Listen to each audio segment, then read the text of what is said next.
जय गुरु जी संगत जी। वीडियो को लाइक कीजिए, चैनल को सब्सक्राइब कीजिए और बेल आइकन को प्रेस कर दीजिए ताकि आपको लेटेस्ट वीडियो की जानकारी अच्छे से मिल सके। जय गुरु जी संगत जी।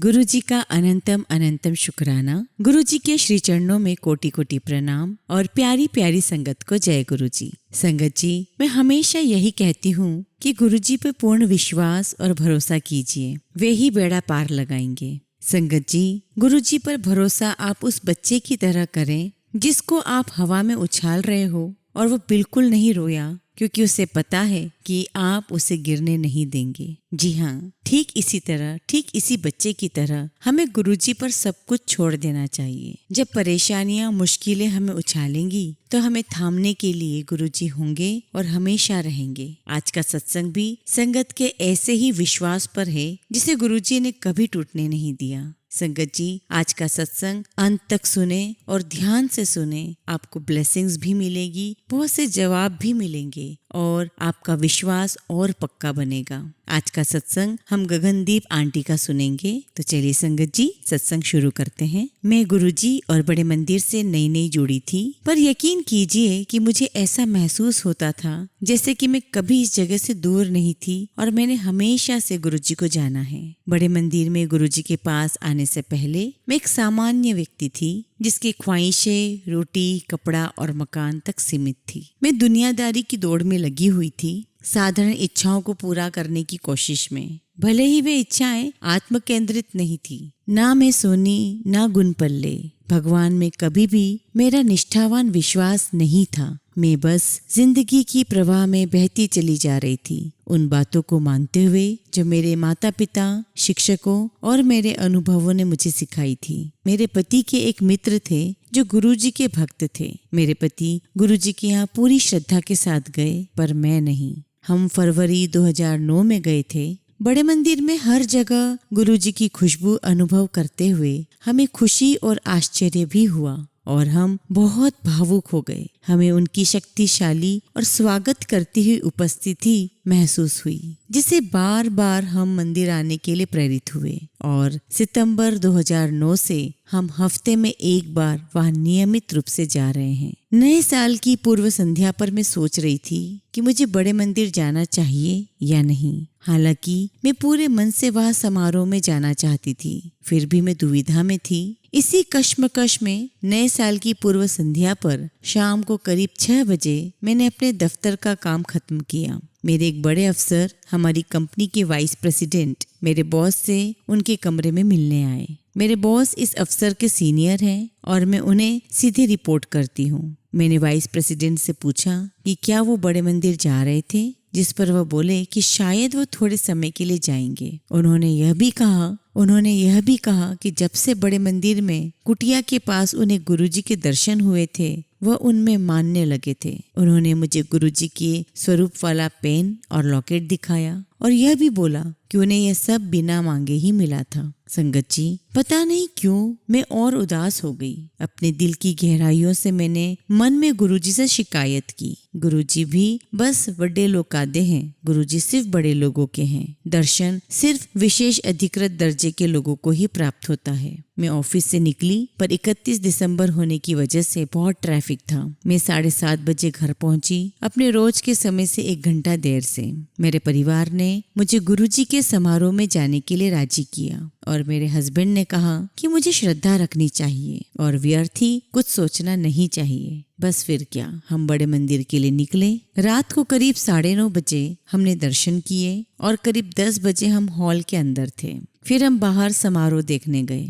मैं संगत हॉल में दाईं ओर आंख बंद करके बैठी हुई थी। उस रात मुझे ऐसा लग रहा था जैसे कि मैं किसी और ही दुनिया में पहुंच गई थी। एक बिल्कुल मंत्र मुक्त और सम्मोहित कर देने वाला एहसास था। संगत जी, मैं अपने आप को भूल गई। मुझे अपने आसपास किसी भी चीज का एहसास नहीं रहा। मैंने सांस लेना बंद कर दिया और मैं बस देख पा रही थी। जब मैंने गुरुजी की यथार्थ आकार का स्वरूप देखा तो मुझे ऐसा लगा जैसे वो मुझे देखकर मुस्कुरा रहे हैं। धीरे धीरे उनकी मुस्कान मुझ में भरने लगी, होंठ साथ साथ होने लगे। उनका चेहरा प्रेम, कृपा और आशीर्वाद से भरा हुआ था। उनका चेहरा हर क्षण रूप बदल रहा था। उनका चेहरा हर क्षण रूप बदल रहा था। आंखें पूरी तरह सजीव थी और जगमगा रही थी। कान उग्र थे, दांत सफेद और हिलते हुए थे। मैं उन्हें सुन नहीं पा रही थी, पर पूरी कोशिश कर रही थी कि उनके होंठ पढ़ सकूं। गुरुजी बिल्कुल स्पष्ट नजर आ रहे थे, अपना वास्तविक रूप दर्शाते हुए, जीवित, मुझे अपने दिव्य दर्शन देते हुए। मेरा छोटा सा दिमाग बस यही समझ पा रहा था। मेरी आंखें गुरुजी महाराज दिव्य मालिक पर टिकी हुई थी। मैंने आसपास संगत पर नजर डाली तो सब कुछ सामान्य ही लग रहा था। मैंने वापस गुरुजी पर नजर डाली तो सब कुछ दिव्य दिख रहा था। मैंने आंखें मली, अपने बैठने की जगह और मुद्रा बदली और हॉल में पीछे और फिर आगे आकर बैठ गई। पर गुरुजी ने उस दिन मुझे चुना था और वो बस मेरे लिए था। मैंने अपने परिवार की ओर देखा तो वो बाहर चलने के लिए मुझसे निवेदन करने लगे। मैंने उनको बाहर जाने के लिए कहा क्योंकि मैं गुरुजी से जुदा नहीं होना चाहती थी। कहीं ऐसा ना हो कि गुरुजी की समुद्रगामी अस्तित्व और चेहरे से प्रकट होता हुआ अमिश्रित प्रेम और दिव्य सम्मोहन टूट जाए। उस रोज रात को 1 बजे तक, जब तक मंदिर खुला था और मैं वहां थी, मुझे गुरुजी के दर्शन होते रहे। मैं यह बताने में हिचकिचा रही थी, पर मैं यह इसलिए बता रही हूँ क्योंकि मैंने यह गुरुजी से समझा है कि उनकी सारी संगत उनके लिए समान है। मैंने मन में उनसे जो शिकायत की वो उन्होंने सुन ली। उन्होंने मेरे मूर्खतापूर्ण और व्यर्थ ख्याल दूर कर दिए। उन्होंने मेरी सोच बदली और अपने वास्तविक रूप से मेरा परिचय करवाया। मैंने शुरू से गुरुजी से उनके दर्शन ही मांगे थे और नए साल के तोहफे के रूप में मुझे उनके दर्शन प्राप्त हुए। तब से मेरे मन की अभिलाषा और मौन निवेदन यही है कि गुरुजी सदैव मुझे अपने दिव्य दर्शन प्रदान करते रहें। अभी हाल ही में 6 मार्च 2010 को हमारे साथ एक अद्भुत अनुभव हुआ। जब हम उस शनिवार बड़े मंदिर गए तो हम गुरुजी के लिए 2 सुंदर गुलाब के फूल लेकर गए। मुझे नहीं पता उन्होंने 2 फूल ही क्यों लिए, क्योंकि खरीदने से पहले मैंने सोचा था कि टोकरी भर के फूल लेकर जाऊंगी और उनकी गद्दी के पास रखूंगी। पर वो 2 गुलाब के फूल हमने उनकी समाधि के पास रखने का निश्चय किया। वह हमने जोत के करीब रख दिए क्योंकि हम उन्हें जमीन पर नहीं रखना चाहते थे। जब हमने वो फूल रखे तो एक भक्त ने हमें थोड़ी कठोरता से कहा कि वो गलत जगह थी और हमें फूल जमीन पर रखने चाहिए। मैंने उसी समय वो फूल उठाकर समाधि से थोड़ा दूर जमीन पर रख दिए। उन भक्त ने फिर थोड़ी कठोरता से हमें वो फूल समाधि के आसपास ऊंचे स्थल पर रखने को कहा। ऐसा करते हुए अनजाने में मैं स्तंभ के नीचे की चौकी को पार कर गई। इस पर वो भक्त नाराज हो गए और बोले कि समाधि एक पवित्र स्थान है और उसे हाथ लगाने की अनुमति नहीं है। मैंने माफी मांगी और माथा टेककर वहां से हम निकल गए। मैं और मेरी बेटी बहुत समय तक परेशान रहे और काफी समय तक मैं इस घटना के बारे में सोचती रही। मैं यह सोचती रही थी कि हमें इस बात से अवगत कराकर और निर्देश देकर वो भक्त तो अपना कर्तव्य कर रहे थे, पर अपने मन के किसी कोने में मैं इस बात का विरोध और शिकायत कर रही थी। आने वाले बुधवार यानी 10 फरवरी को मुझे गुरुजी की स्पष्ट परिकल्पना नजर आई। मुझे बड़े मंदिर में गुरु नानक देव जी, साईं बाबा, शिव जी और शेरावाली माता ऐसे नजर आए जैसे कोई स्लाइड शो चल रहा हो, और फिर वो सब हमारे गुरुजी महाराज में समा गए, जो रेत में से प्रभावशाली और शानदार ढंग से उठे। यह परिकल्पना मुश्किल से क्षण भर के लिए रही होगी। इसके एकदम बाद मैंने मंदिर के आसपास एक खुला मैदान देखा। वहाँ गाड़ियां आ रही थी। मैंने रेशम की लाल रंग की साड़ी पहनी हुई थी और बड़े मंदिर के मुख्य द्वार पर हाथ जोड़े खड़ी थी। फिर यह परिकल्पना समाप्त हो गई। मैं उठकर अपनी दिनचर्या में व्यस्त हो गई, पर इस परिकल्पना के बारे में सोच रही थी। मुझे समझ आया कि जो खाली मैदान मैंने देखा था वो बड़े मंदिर की पार्किंग थी और मेरे लिए गुरुजी का संदेश एकदम स्पष्ट था। मुझे वहाँ वो लाल साड़ी जो मेरे पास थी पहनकर जाना था। वो साड़ी मैंने 1 महीने से इस्त्री करा के रखी हुई थी, पर उसे ऑफिस पहनकर जाने का किसी न किसी कारणवश समय नहीं मिल रहा था। मुझे यकीन नहीं था कि इतने कम समय में मैं उस दिन बड़े मंदिर जा पाऊंगी या नहीं, पर गुरुजी की इच्छा मेरे लिए हुक्म थी। फिर मैं सोच में पड़ गई कि क्या मुझे उसी समय सुबह को जाना चाहिए या शाम को। मुझे ऑफिस में अपने बचे हुए काम याद आए और मैंने पहले अपने दफ्तर जाने का निश्चय किया और वही लाल साड़ी पहनकर मैं पहले दफ्तर गई। 12:30 बजे तक मेरा काम खत्म था। मेरे बॉस दफ्तर में नहीं थे और मैं नोएडा से बड़े मंदिर के लिए निकल पड़ी। बड़े मंदिर पहुंचते ही मैंने देखा कि समाधि के स्थान पर हलचल थी। समाधि की अच्छे से सफाई हो रही थी और उसकी छत को पानी से धोया जा रहा था। मुझे पता चला कि बुधवार का दिन समाधि की सफाई करने का दिन होता है। कहने की जरूरत नहीं है कि मैंने भी समाधि सेवा में हिस्सा लिया और ऐसा करने में गुरुजी महाराज की समाधि को जी भर के छुआ। मुझे एहसास हुआ कि मेरे दिव्य गुरुजी, तीनों लोकों के सर्वज्ञानी मालिक, सबको नजराना देने वाले सबसे बड़े दाता, उन्होंने मुझे उनकी समाधि छूने का सबसे पावन नजराना दिया। मुझे उनके मंदिर के खुले और बिना किसी रोक टोक के दर्शन मिले। मैंने हॉल में उनके स्वरूप के, शिव मूर्ति के, उनके कमरे के, उनकी कुटिया के और बाकी सब स्थानों के भी, जो भी मैं अपनी आंखों से देखकर अपने हृदय में सदा के लिए समा सकी। 2 घंटों तक मैं सब कुछ छूती रही, उसका आनंद उठाती रही और परमानंद में मग्न होकर अपने ऑफिस और फिर घर वापस गई। बाद में मुझे पता चला कि महाशिवरात्रि के समारोह के उपलक्ष्य में उस दिन ये खास सेवा थी। अगर गुरुजी महाराज मेरा मार्गदर्शन नहीं करते तो मुझे कभी पता नहीं चलता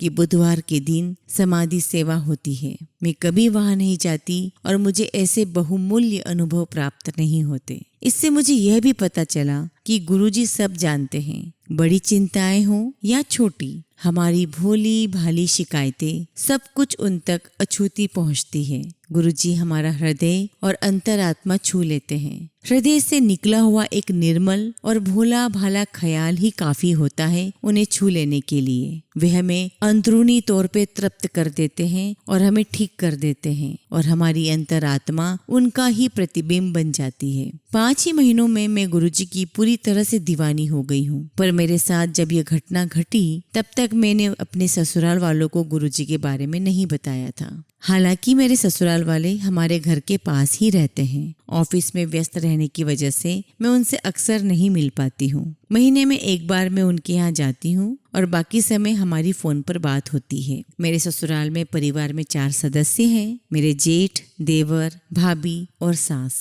मेरा मायका और ससुराल संशोधित पर बहुत श्रद्धालु सिख परिवार है। हमने उनसे अभी तक गुरुजी के बारे में बात नहीं की थी और हमें सही समय का इंतजार था। मेरे जेठ ने शादी नहीं की है और अमेरिका से आने के बाद वो एक निवृत्त और निष्क्रिय जीवन व्यतीत कर रहे हैं। उन्हें कई बीमारियां हैं, वो डायबिटीज के मरीज हैं। उनकी आंखों की दृष्टि कमजोर है क्योंकि 4 बार उनकी आंखों का लेजर ऑपरेशन हो चुका है। उनकी सीधी टांग बुरी हालत में होने की वजह से ठीक से वे चल भी नहीं पाते हैं। मेरे जेठ का कमरा घर की सीढ़ियों के बगल में है और वेस्टर्न स्टाइल बाथरूम के पास है। अक्सर वो रात को शौचालय का इस्तेमाल करने के लिए उठते हैं। मैं यह सब पृष्ठभूमि के तौर पर हालत का वर्णन करने के लिए बता रही हूँ। 29 मार्च 2010 को मुझे गुरुजी की परिकल्पना दिखी। गुरुजी ने एक अत्यंत शानदार पीले रंग का चोला पहना हुआ था और अपने अनोखे अंदाज में मेरे ससुराल के घर की सीढ़ियां चढ़कर ऊपर जा रहे थे।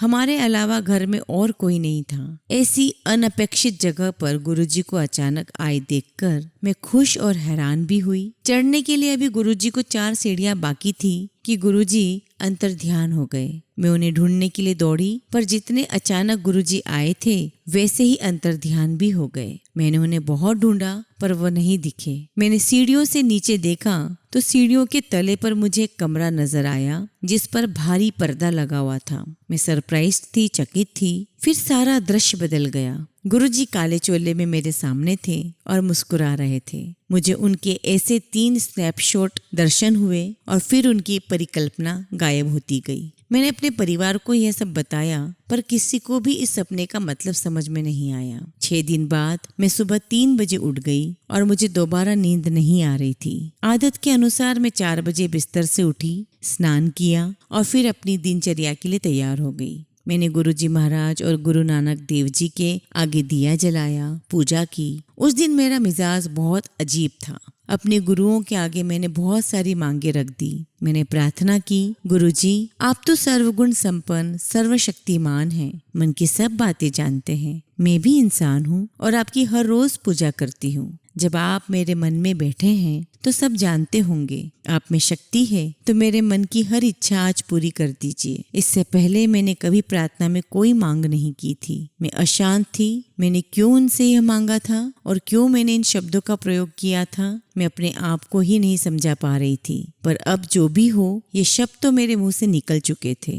माथा टेककर अभी मैंने एक कदम ही पीछे लिया था कि मेरा मोबाइल बजा। बिना कुछ सोचे मैंने फोन उठाया। मेरी बड़ी भाभी फोन पर थी और बोले कि मेरे जेठ 14 तीव्र ढलान वाली सीढ़ियों से गिर गए हैं। सीढ़ियों पर लगी हुई लोहे की ग्रिल को वो पकड़ नहीं पाए थे। सीढ़ियों के तले पर वह उन्हें सदमे की हालत में मिले थे। उनके घुटने से खून बह रहा था और सीढ़ियों के तले के पास वाले कमरे में उन्हें ले जाया गया था। मेरे देवर घर पर अकेले थे और उन्हें समझ नहीं आ रहा था कि वह क्या करें। भाभी ने मुझे मेरे पति को वहां भेजने को कहा और मेरे पति फौरन निकल पड़े। वो सीढ़ियां जिससे मेरे जेठ गिरे थे और जिस कमरे में उन्हें ले जाया गया, वह मैं गुरुजी की परिकल्पना में पहले ही देख चुकी थी। घर में सब परेशान थे। वे मेरे जेठ को तुरंत डॉक्टर के पास ले जाना चाहते थे, पर मेरे जेठ ने मना कर दिया। मैंने उन्हें सुबह 5:30 बजे फोन करके मेरे जेठ को गर्म पानी का सेक देने को कहा, क्योंकि उनका कंधा सूज गया था। और मैंने अपने परिवार वालों को उन्हें डॉक्टर के पास जाने के लिए मनाने के लिए कहा। उन्हें सिर पर कान के पीछे 3-4 घाव हो गए थे